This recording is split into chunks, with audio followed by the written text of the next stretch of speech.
LeBron Ramon James. Man, what an incredible player even at the age of 41 in season playing with his son, okay? Still putting up numbers in the playoffs. Would you believe me if I told you 10 years ago during that Cubs versus the Warriors series, uh, Cubs Warriors era, that after 10 years in a playoff game that LeBron James would still be the best player on the court playing alongside Bronny. Wow. Just wow. Shout out Marcus Smart, shout out Luke Kennard to those two who put a really great game today. Our 56 point per game backcourt got injured at the end of the season, but and these two role players we pick up, Marcus Smart during the off season and Luke Kennard during the trade deadline.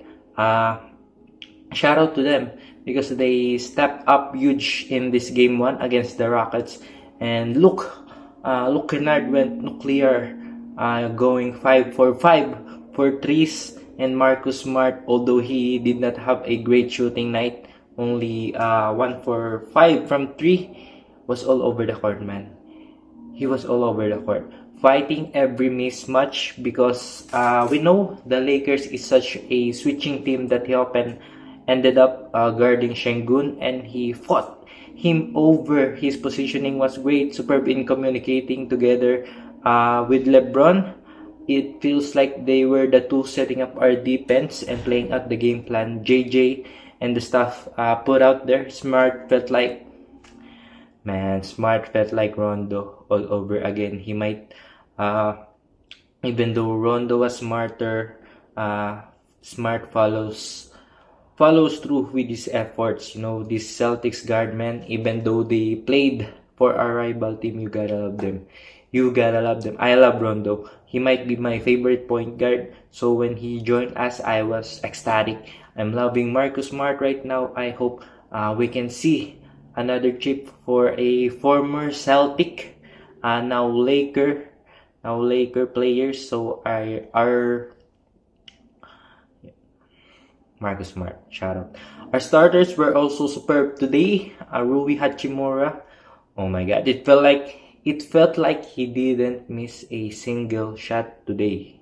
It felt like that. It felt like he didn't miss a shot. I know he was 6 for 10 today from the field, but he was so efficient on the eye test. He had some turnover where he was trapped with the ball, passing instead of shooting and contested jumper.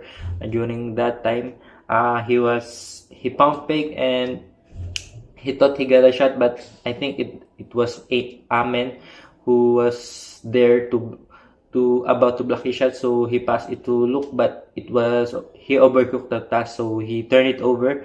Other than that, he made his open shots, and his pump fakes was deadly considering the opponents knew he was also a deadly shooter. His mid-range pull-up was even deadlier. I hope we can keep him up over the next few years. Although there are moments I'm reluctant over the thought of Rui Hachimura playing heavy minutes for us, because at times he's not aggressive enough even when our starters are out. During the time when Luka was injured or AR was injured or LeBron was injured, I don't know, man. Even if it was his IQ or he is just sticking too much to the game plan and he's not being aggressive enough, but there are times where he is lost in the court, like totally apparent. But the way he is shooting right now, defending right now, and maybe a little aggressive enough right now, he's really great fit for Luka in the near future.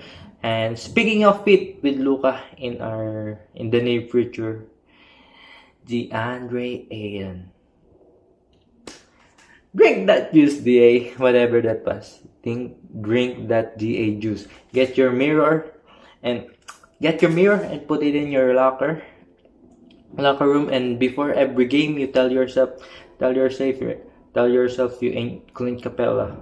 Tell yourself you're not Şengün, and be the dominator that you are. Putting up 19 points, 11 rebounds. He has some basket late in the game that was very important, and in some other days, I know he wasn't going able to catch some of those passes before, because like that OKC game that he wasn't lucky in, he was not able to catch any passes. But today he even caught that love from Marcus Smart that was passed through the rafters, and he got it and went down with it and threw a hook and threw a hook while he was under the backboard and was fouled and won. What a soft touch, man. What a soft touch. Those basket from DA late was so important because we were turning the ball all over. I think it was around 2 minutes we were turning the ball over, and even thought we're up so much late because of their upping their intensity. If not for those buckets, it might have been closer. So yeah, going through the bench, Jake Jake, he has a bucket. I thought he had some buckets, but it went to the line. He went to the line a lot, I suppose. Bando, and Jackson Hayes had each one bucket. I thought they had a good game too. They had a good game. Their defense was very good. Jake was very good, even though he was being switched off to the bigs.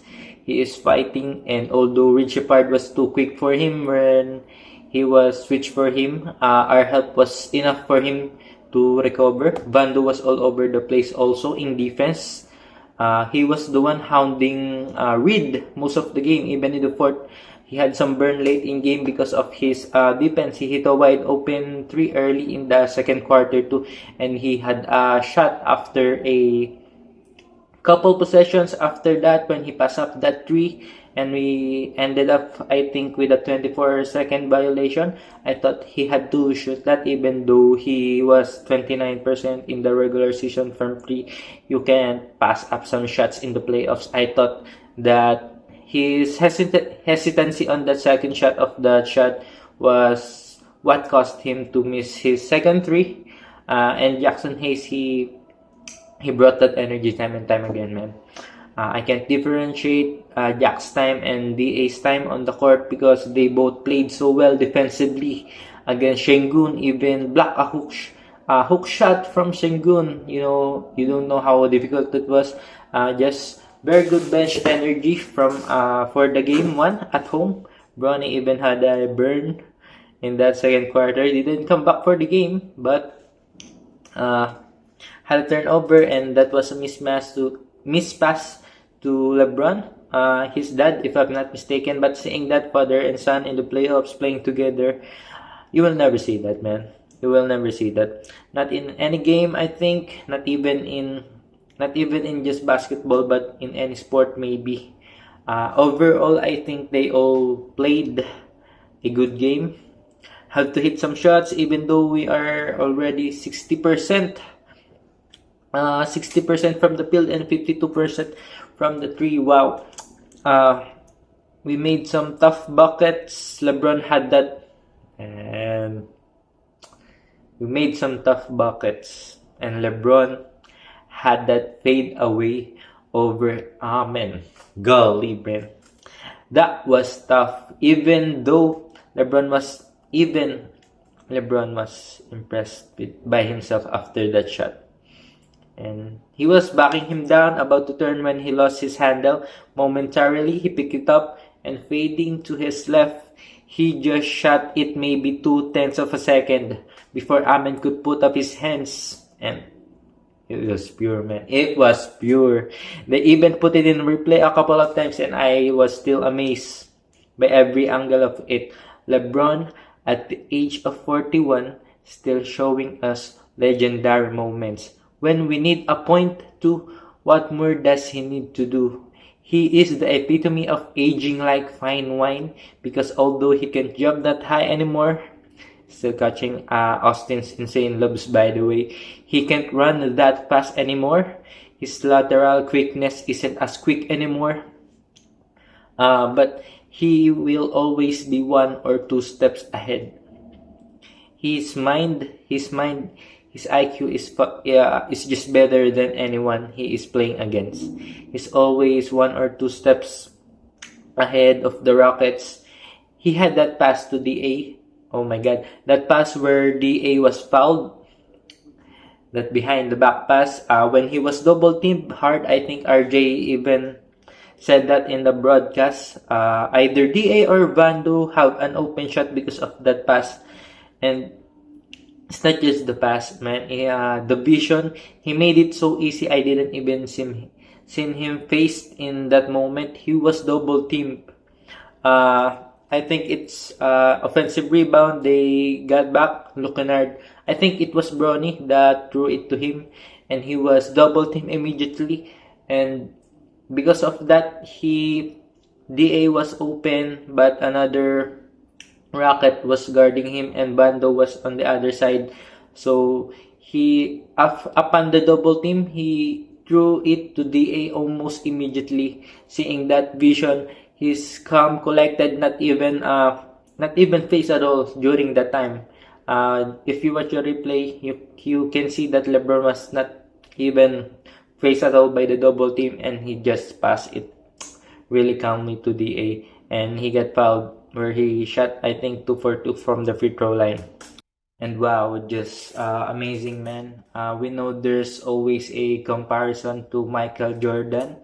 We get that. MJ might be the best pick for pick. He might be, Bron might be, we'll never know. If some of you have watched Record of Ragnarok, that's an anime I'm referencing LeBron to Kojiro Sasaki.